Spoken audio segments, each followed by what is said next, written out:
பெரிய திருப்பம் என்ன தெரியுமா? ரஷ்யா உக்ரைன் போரில் ரஷ்யாவுக்கு ஆதரவாக டொனால்டு ட்ரம்ப் அவர்கள் களம்புகுவார்கள் அப்படிங்கிற அந்த செய்தி தான். அந்த செய்திக்கு அடிப்படையில் தான் இப்போ காய் நகரத்தில் எல்லாமே செய்யப்பட்டு இருக்கு. நல்லா கவனிச்சு பாருங்கள். கடைசி 3 தினங்கள் லாங் ரேஞ்ச் வெப்பன் நீங்கள் பயன்படுத்திக்கோங்க அப்படின்னு சொல்லி ஜோ பைடன் அவர்கள் சொன்னது.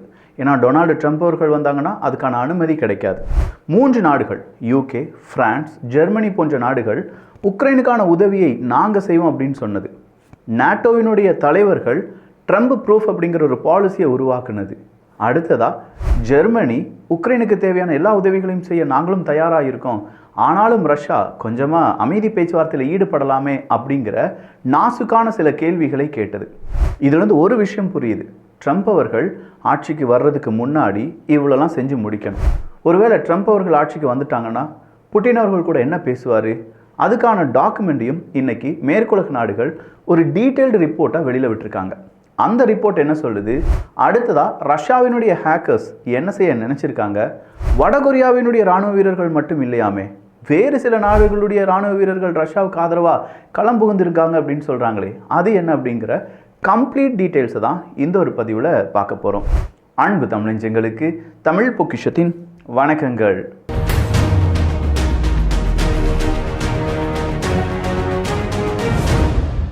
மேற்குலக நாடுகள் பொதுவாகவே அவங்க ஒரு இன்செக்யூரிட்டியை ஃபீல் பண்ண ஆரம்பிச்சிட்டாங்கன்னா அந்த இன்செக்யூரிட்டி அவங்களுக்கு மட்டும் இருக்கக்கூடாது, உலக நாடு முழுவதுக்குமாக இருக்கணும் அப்படின்னு சொல்லி நினைப்பாங்க. அதனால தான் இந்த மேற்குலக நாடுகள் சம்மந்தப்பட்ட யுத்தம் அப்படிங்கிறது பெரிய அளவில் பேசப்படும். ஆனால் மத்திய கிழக்கு நாடுகள், ஆசிய நாடுகளில் நடக்கக்கூடிய யுத்தம், ஆப்பிரிக்காவில் காலமாக யுத்தம் நடந்துட்டுருக்கு, அதெல்லாம் பற்றி அதிகமாக யாரும் பேசவே மாட்டாங்க. ஸோ மேற்குலக நாடுகள் அவங்க செய்கிறதும் அவங்களை பாதிப்பதும் அப்படிங்கிறதுக்கான முன்னுரிமை கொடுக்குறாங்க. அப்படிப்பட்ட மேற்குலக நாடுகளுக்கு ஒரு பெரிய சிக்கல் என்ன அப்படின்னு பார்த்தீங்கன்னா, இதுவரையிலும் அமெரிக்க வரலாற்றில் இல்லாத ஒரு சிக்கல் தான் டொனால்டு ட்ரம்ப் அவர்களுடைய 2வது பிரசிடென்ட் ஆட்சி அப்படிங்கிறது. ஸோ 2வது முறையாக பிரசிடெண்ட்டாக டொனால்டு ட்ரம்ப் அவர்கள் வந்துட்டாங்கன்னா அமெரிக்காவை கட்டுப்படுத்தக்கூடிய டீப் ஸ்டேட்டுக்கு எதிராக அவர் போயிடுவார், கண்டிப்பாக டீப் ஸ்டேட் கூட எந்த விதமான இணக்கமும் காண்பிக்க மாட்டார் அப்படிலாம் சொல்லிட்டு இருக்காங்க. ஆயுத விற்பனை படுத்திவிடும், அமெரிக்கா டெவலப்மெண்ட்டை நோக்கி முன்னேறிவிடும், ஒட்டுமொத்தமான நாடுகளை தனிமைப்படுத்தி அமெரிக்கா மட்டும் முன்னேற வேண்டும், அமெரிக்கர்களுக்கே அப்படிங்கிற முன்னுரிமை எல்லாமே கொடுக்கப்படும், அங்கே யூதர்கள் இல்லாட்டி அடுத்த பக்கம் இப்படின்னு சொல்கிற பலவிதமான பிரச்சனைகள் இருந்தாலும் அமெரிக்கா சார்பு இருக்கக்கூடிய முடிவுகளை மட்டும்தான் டொனால்டு ட்ரம்ப் அவர்கள் எடுப்பாங்க அப்படின்னு சொல்கிற பல விஷயங்கள் பேசிகிட்டு இருக்கும்போது தான் கடைசியாக த கார்டியன் அப்படிங்கிற ஊடகத்திலிருந்து ஒரு செய்தி வெளியாகுது. டொனால்டு ட்ரம்ப் அவர்களும் அடுத்ததாக புட்டின் அவர்களும் பேசிக்கொள்வார்கள். வாரே வா, இதுக்கு தானே உலகம் காத்துட்ருக்கு அப்படின்னு கேட்டால் எஸ், பட் டொனால்டு ட்ரம்ப் அவர்கள் புட்டின் அவர்கள்ட்ட ஒரே ஒரு விஷயத்தை மட்டும் கேட்பாராம். உக்ரைன் விஷயத்தில் நீ ஜெயிச்சுக்கோ, உக்ரைன்கிட்ட நாங்கள் பேசி முடிச்சுக்கிறோம், இந்த பிரச்சனையை உனக்கு சாதகமாக முடிச்சுக்கிறோம், ஆனால் நீ செய்ய வேண்டியது என்னென்னா சீனா கூட இவ்வளவு நெருக்கம் காண்பிக்க வேண்டாம் அப்படின்னு சொல்லி ட்ரம்ப் அவர்கள் முக்கியமான ஒரு பாயிண்ட் எடுத்து பேசுவார் அப்படின்னு சொல்கிறாங்க. டொனால்டு ட்ரம்ப் அவர்கள் இப்படி சொல்ல வாய்ப்புகள் இருக்கா? ப்ரீவியஸாக டொனால்டு ட்ரம்ப் அவர்கள் பிரசிடெண்ட்டாக இருந்தபோது நாமும் காணொலிகள் பதிவு பண்ணியிருக்கோம். டொனால்டு ட்ரம்ப் அவர்கள் அதிபராக இருந்தபோது எந்த நாடு கூட அதிகமாக அமெரிக்காவுக்கு பிரச்சனை வந்துச்சு அப்படின்னு கேட்டிங்கன்னா சீனா தான். ஹுவாவே பிரச்சனையில் இருந்து ஈரானுடைய அணு ஆயுதத்திலேருந்து அவங்களா எக்ஸிட் ஆகிறது வரைக்கும் சீனாவினுடைய ஆதிக்கம் இருக்குது அப்படின்னு சொல்கிறத டொனால்டு ட்ரம்ப் அவர்கள் எப்போதுமே ஒரு காரணமாக வைப்பார். டொனால்டு ட்ரம்ப் அவர்களை பொறுத்த வரைக்கும் சீனா அவருடைய பரம எதிரி, அமெரிக்காவினுடைய பரம எதிரி. அமெரிக்க வல்லரசு அப்படிங்கிற அந்த பதவியை பறிக்கக்கூடிய ஒரு நாடு சீனா மட்டும்தான். ஸோ சீனாவை நம்பக்கூடாது, சீனாவுக்கான உதவிகள் கிடைக்கக்கூடாது. அதனால தான் சொல்கிறாங்க, டொனால்டு ட்ரம்ப் அவர்கள் புட்டின் அவர்கள் கூட பேசும்போது உக்ரைனை விட்டு கொடுத்துட்டு சீனாவை கண்டிப்பாக நீ நண்பனாக இருக்காத அப்படின்னு சொல்லி ரஷ்யாவிடம் கேட்டுக்கொள்வார்கள் அப்படிங்கிற செய்தி வெளியாகி இருக்கிறது. இது நடைபெறுவதற்கான வாய்ப்புகள் இருக்குது. அடுத்ததாக இன்னொரு விஷயம் வந்திருக்கே, வடகொரியாவினுடைய ஒரு 10-15,000 இராணுவ வீரர்கள் ரஷ்யாவுக்கு ஆதரவாக கர்ஸ்க் பகுதியில் உக்ரைனுக்கு எதிராக போரிட்டு கொண்டிருக்கிறார்கள் அப்படிங்கிறதுலாம் நமக்கு தெரியும். இது அமெரிக்காவும் ஒத்துக்கொண்டார்கள், அமெரிக்காவினுடைய இன்டெலிஜென்ஸ் ரிப்போர்ட்டும் வெளியில் வந்துருச்சு. நேராக சவுத் கொரியாவும் சொல்லிட்டாங்க. அமெரிக்கா மற்றும் மேற்குலக நாடுகளுடைய எதிர்ப்பையும் மீறி வடகொரியா ரஷ்யாவினுடைய உறவு அப்படிங்கிறது வளர்ந்து கொண்டே இருக்கிறது. இந்த நேரத்தில் தான் ஏமன் நாட்டை சார்ந்தவர்களையும் ரஷ்யா ரெக்ரூட் பண்ணி எடுத்திருக்காங்க அப்படிங்கிற தகவல் வெளியிடப்பட்டிருக்கிறது. ஸோ அமெரிக்காவுக்கு எதிராக இல்லாட்டி அமெரிக்காவை பொருட்படுத்தாமலே ரஷ்யா பக்கம் இருக்கக்கூடிய நாடுகள் அவங்களுடைய இராணுவ வீரர்கள் யார் யார் அப்படின்னு பார்த்தீங்கன்னா, 1 ரஷ்யாவுக்கு உதவுவதற்காக வடகொரிய இராணுவ வீரர்கள், 2 நேபாள் நாட்டை சார்ந்த இராணுவ வீரர்கள், 3 இந்தியாவை சார்ந்தவர்களும் இருக்காங்க அப்படின்னு சொல்கிறாங்க. 4 இப்போ பார்த்தீங்கன்னா நேராக ஏமன் நாட்டை சார்ந்தவர்கள். அப்போ இவங்களெல்லாம் வச்சு ரஷ்யா என்ன செய்ய போகிறாங்கன்னு கேட்டால் சூப்பரான அவங்களுடைய இராணுவத்தை கட்டமைத்து கொண்டிருக்கிறார்கள். ஏன் ரஷ்யாவுக்கு வேறு நபர்கள் இல்லையான்னு கேட்டால் எஸ், அந்த ஷார்ட்டேஜை அவங்க ஃபில் பண்ணுறதுக்காக, அந்த கேப்பை ஃபில் பண்ணுறதுக்காக எங்கெங்கெல்லாம் இந்த மாதிரி இராணுவ வீரர்கள் கிடைப்பார்களோ அத்தனை இராணுவ வீரர்கள் கூட அக்ரிமெண்ட்டை போட்டு நேராக ரஷ்யாவுக்கு ஆதரவாக அவங்க போரிட வைக்கப்படுகிறார்கள் என்பதும் குறிப்பிடத்தக்கது. இல்லை விக்கி, நீ சொல்கிற மாதிரி இந்த யுத்தம் அவ்வளோ பெருசாலாம் கிடையாது, பாரு நாம் மட்டும்தான் பேசிகிட்டு இருக்கோம் அப்படின்னு நீங்கள் யாராவது நினச்சிங்கன்னா தயவு செஞ்சு டிபி ட்ரூப்ஸ் உங்களுடைய அந்த தாட்டை இப்போவே மறந்துடுங்க. ஜெர்மனி வாருக்கு ப்ரிப்பேர் ஆகுங்க அப்படின்னு சொல்லிட்டாங்க. வடகொரியாவை பொறுத்த வரைக்கும் தே ஆர் ரெடி. அடுத்ததாக தென்கொரியாவை பொறுத்த வரைக்கும் எஸ், வடகொரியா இந்த பிரச்சனை இருக்கிறதுனால நாமும் வாருக்கு ப்ரிப்பேர் ஆகி தான் ஆகணும் அப்படின்னு சொல்லிட்டாங்க. நேராக நீங்கள் போலந்து எடுத்து பார்த்தாலும் ஆமாம் நம்ம யுத்தத்துக்கு தயாராக வேண்டும் சொல்லிட்டாங்க. ஃப்ரான்ஸ் எடுத்து பாருங்கள், நோ ரெட் லைன், உக்ரைனுக்கு நாங்கள் உதவுறதுக்கு ரெட் லைன் அப்படிங்கிறத யோசிக்கவே மாட்டோம்னு சொல்லிட்டாங்க. யூகே எடுத்து பாருங்கள், நீங்கள் லாங் ரேஞ்ச் வெப்பனை பயன்படுத்திக்கோங்க அப்படின்னு சொன்னதுனால ஸ்டார்ம் ஷேடோ அப்படிங்கிறதெல்லாம் பயன்படுத்தப்பட்டு விட்டது. இப்போ ஃபின்லாண்ட், கடைசியாக ஃபின்லாண்ட் ஸ்வீடன் தான் நாட்டோவில் இணைந்த நாடுகள். அந்த நாடுகளில் ஃபின்லாண்ட் என்ன தெரியுமா முடிவு எடுத்திருக்காங்க, சில பல ட்ரூப்ஸுக்கு ட்ரைனிங் அப்படிங்கிறத கொடுத்துட்ருக்காங்க. 1939 காலகட்டத்தை விட கூடுதலாக ரஷ்ய எதிர்ப்பு அப்படிங்கிறது இப்போது ஃபின்லாண்டில் இருக்கான். எப்போ வேண்டுமானாலும் ரஷ்யா ஃபின்லாண்ட் யுத்தம் வரலாம் அப்படின்னு சொல்லி ஃபின்லாண்டை சார்ந்தவர்கள் நம்புகிறார்கள்.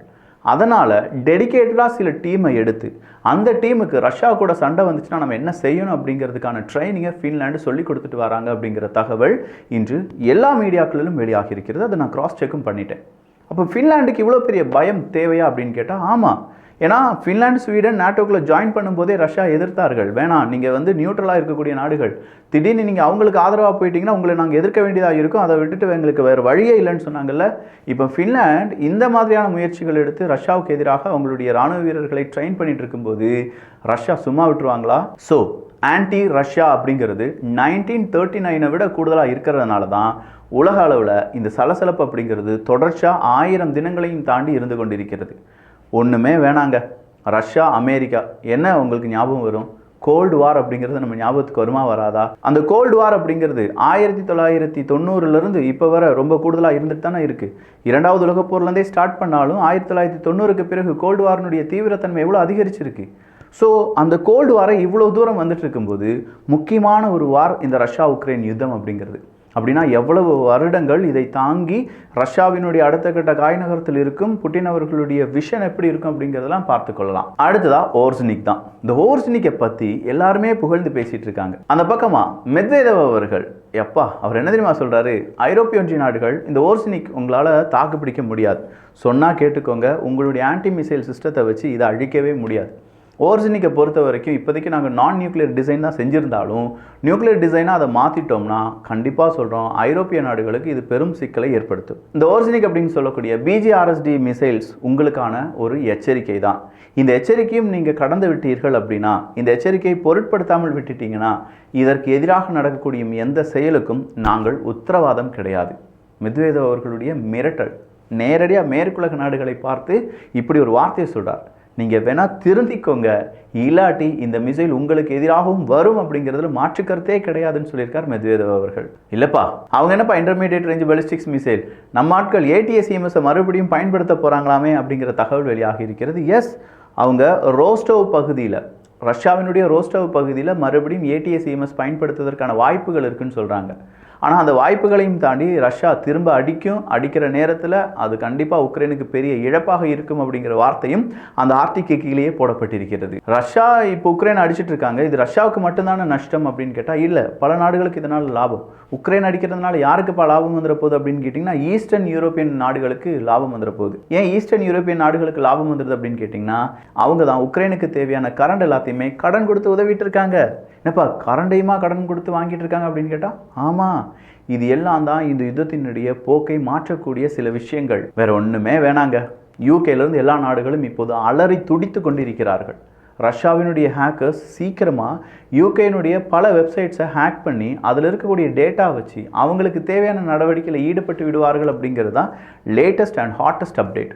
அப்போ யூகேயில் இருக்கக்கூடிய அரசு அதிகாரிகள் எல்லாருமே இப்போது ஒரு விதமான ஒரு ப்ரெஷரில் இருக்காங்க. எப்போ வேணுமானாலும் ரஷ்யாவினுடைய ஹேக்கர்ஸ் நம்முடைய சிஸ்டத்தை ஹேக் பண்ணிடலாம், அங்கே இருக்கக்கூடிய டீட்டெயில்ஸ் எடுத்துடலாம், கொஞ்சம் பார்த்து சூதானமாக இருந்துக்கோங்கப்பா அப்படின்னு சொல்லியிருக்காங்க. ஸோ ஒரு கட்டத்தில் ரஷ்யாவுக்கு எதிராக அமெரிக்காவுக்கு எதிராக இருக்கக்கூடிய நாடுகள் ஒன்றிணைந்து ரஷ்யாவுக்கு ஆதரவான நிலைப்பாடு எடுக்கும்போது, அமெரிக்காவுக்கு ஆதரவான நாடுகள் ரஷ்யாவுக்கு எதிரான மிகப்பெரிய காய் நகர்த்தலை செஞ்சுட்டு இருக்கும்போது ரஷ்யா தனியாளாக நின்று இது எல்லாமே சமாளிச்சுட்டு இருக்காங்க. 1939 அப்படிங்கிற ஆண்டை விட ஆன்டி ரஷ்யா அப்படிங்கிற அந்த தியரி மிகப்பெரிய அளவில் மேற்குலக நாடுகளில் போற்றப்பட்டு வருகிறது என்றால் அடுத்ததாக என்ன நடக்கும்?